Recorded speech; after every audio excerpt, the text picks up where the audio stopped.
How one reacts to a moral quandary or dilemma can be seen as a means of determining their character. But as time passes and events move deeper into the past, how said person reacted can be seen differently by those in the present day when compared to the views of their contemporaries. This is especially true when they are on the losing side of a conflict and the winners are dictating what goes into the annals of time. Greetings and welcome back to Checkpoint Gaming Transformers. For this episode, we will be looking at the character types that are found within the game that are beyond that of the standard character types. When it comes to that of the Combiners, they are a team of characters that join together in a third mode that is known as the Combiner mode. Although the Combiner consists of multiple characters, when in Combiner mode, it counts as a single character. In addition to this, most Combiners have a corresponding battle card that is known as an Enigma that allows the team to combine under the right circumstances. However, there are some Combiners that have a different way of combining. With the Enigmas, if it is used to combine characters into a Combiner, you cannot use the card's first ability to use its effect. Always follow the instructions on the card in order. If you already don't have the specified combiner on the battlefield, then the first listed ability will not trigger. When a character is combined, it starts off untapped and gets all of the damage counters found on the component characters that formed it. It can also keep the upgrades found on the other characters based upon the upgrade slots. And unless the combiner states otherwise, it will possess one weapon slot, one utility slot, and one armor slot. If there are more upgrades than there are slots, then keep as many as you can fit onto the combiner and then scrap the rest. When the combiner attacks, the whole thing will become tapped. And if the combiner is KO'd and you are somehow still in the game, then the combiner will remain in combiner mode while it is in the KO area. When in combiner mode, the character cannot flip and will ignore any instructions that will say to flip it. When a character is in combiner mode, it cannot break apart into its individual character cards. With the combiners, there are a few teams that you could choose from. Although most of them came in the rise of the combiners wave, subsequent waves have released combiners as well.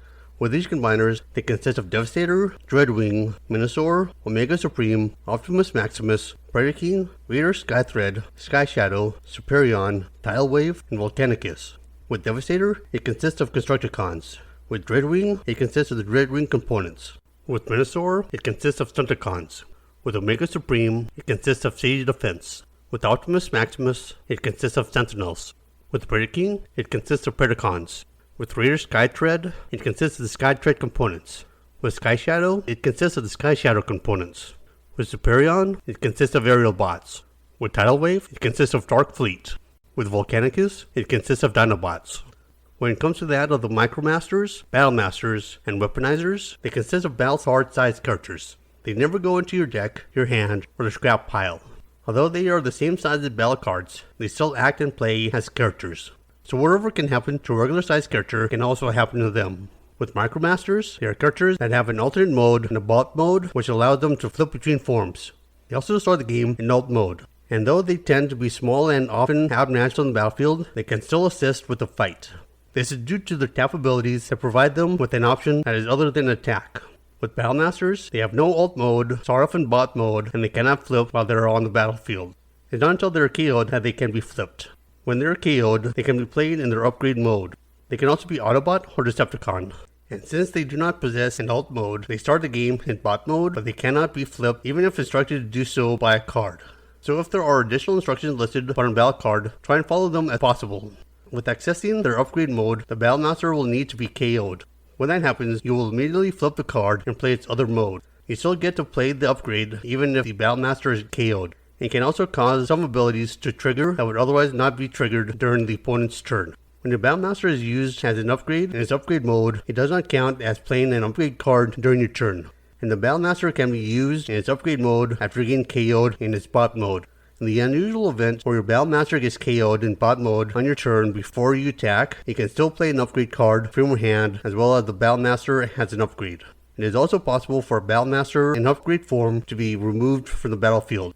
When this happens, it is placed into the KO area with the upgrade mode face up. When this happens, it is done when the upgrade would be returned to the player's hand, returned to the deck, directly scrapped, or the character that has it equipped itself gets KO'd. With what has been described for the Battlemasters also extend to the Weaponizers. But unlike Battlemasters, Weaponizers consist of two cards that start off assembled in bot mode. When a Weaponizer gets KO'd, it will split into two different upgrades that can then be played. With these upgrades, they can be played onto separate characters or onto the same character. But when they are removed from the game, Weaponizers are placed into the KO area. When it comes to that of the Titan Masters, they introduced two new character modes to the game that work together. These two modes consist of head mode and body mode. A character marked with head mode are placed above the character marked with body mode, thus combining into a single larger character. The body mode character possesses larger character stats and abilities, while the head mode character will give the larger character a bonus. With both the head mode character and body mode character, each possesses star count and each counts towards the 25 star limit.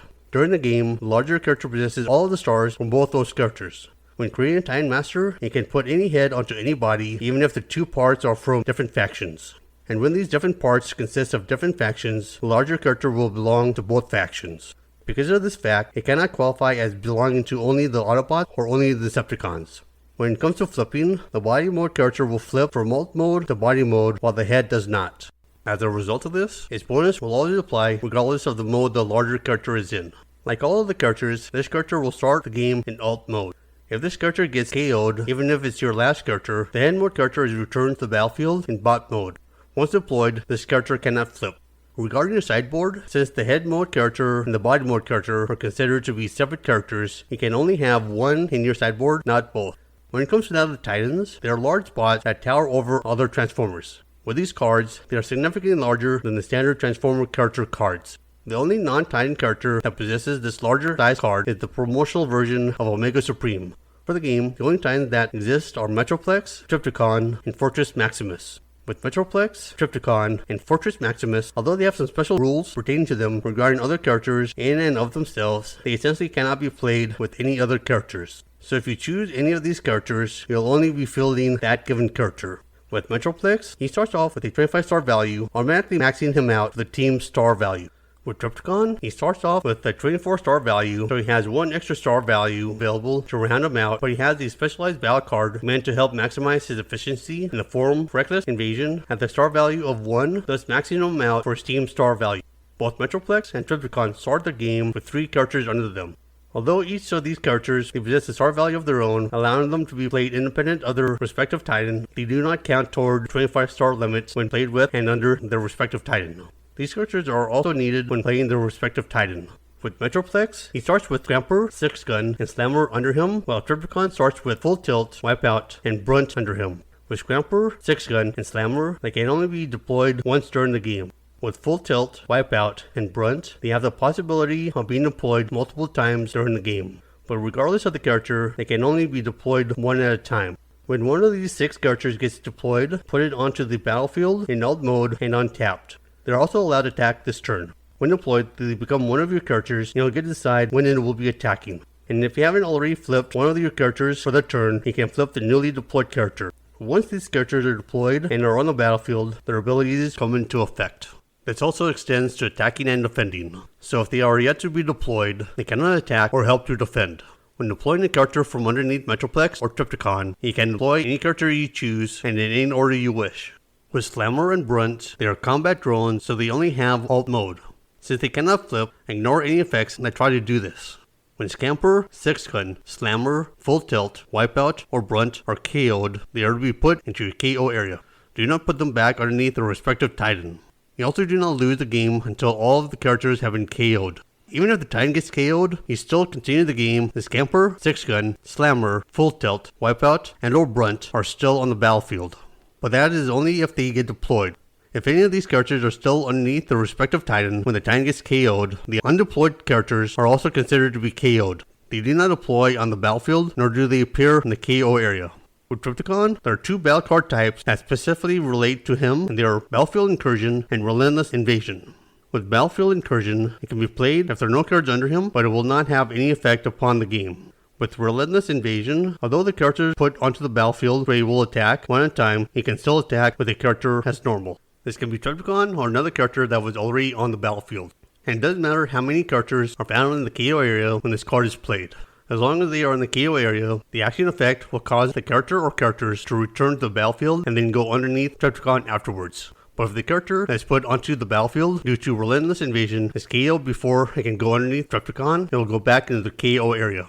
With Fortress Maximus, he is the only Titan Master that is Titan sized. With his head mode character, he can only have Cerebro as his head. He also doesn't come with any characters found underneath him like that of Metroplex or Trypticon.